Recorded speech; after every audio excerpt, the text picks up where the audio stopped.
We are talking about some tools that help to make an effective presentation. There are some examples: image, videos, key reference, fonts, graphics, visual aids, psychological impact of color, timing, illustration, lines, shapes, audio, schemes, drawings, and diagrams. We consider that all these things may help to create a presentation easier and get the audience in focus of what are talking about. If you mix some of these elements into your presentation, it will be more attractive and even entertainment because it will contain tools to help you to be specific and clear about any subject. It is important to remember that you will not be utilizing every single element and principle in every design you create, but each design you create will incorporate multiple elements and principles. How well you incorporate them is going to be determined by how well you are aware they are there. Now, first of all, we have to comprehend the steps we need to follow to be prepared when we have to give a presentation. At first, we have to determine the purpose of the presentation. What is the object we want to accomplish? Do I know the subject I'm talking about?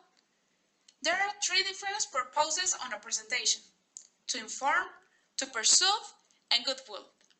And exist different types of presentation: informative, to report or explain something; persuasive, to change the opinion of someone; goodwill, after a winner, to recognize someone; arising, when people care about something with enthusiasm and sincerity; instructional, to guide something to someone; multipurpose, always the last purpose in the most important; decision making, to move people into the right direction, the one you want to follow; our presentation, to achieve specific goals.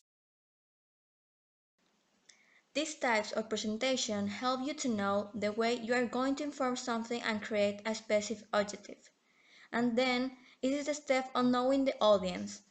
If they are an unaware audience, those who are not familiar with the subject and you can lead them, or the indifferent ones, those who are aware of the subject but they need to be direct. The other ones are the favorable because they know the subject and also are willing to participate, and the unfavorable ones, the hardest audience because they need to go step by step. Then you need to define your topic and arrange with your material. At the moment we have it clear and ready, we can compose a presentation with all the tools we saw in the beginning of the video. You can create visual aids to make the presentation more attractive. And after it, the most important step, practice the presentation. When you are going to practice, you have to consider the types of communication to see the way you are going to present the information. The verbal communication is all the vocabulary you are going to say. It's a face-to-face communication. The non-verbal one is all the body language. What you're going to transmit to the audience with your position and gesture. The rear one is about letters and email, and the visualizations are the graphics and charts that help you at the moment you are presenting something. The next step is make adjustments in order to make sure that the material on the presentation is alright.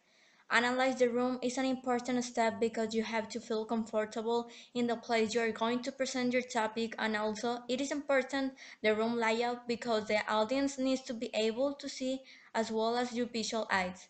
And the last step is practice again. The more you practice, is better.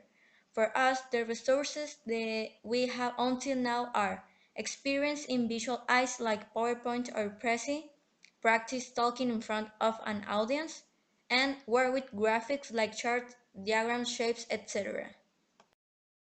It doesn't mean we have used all the tools in our past presentations, but we have some knowledge about create presentations. The more we use all those tools, the more effective the presentation will be.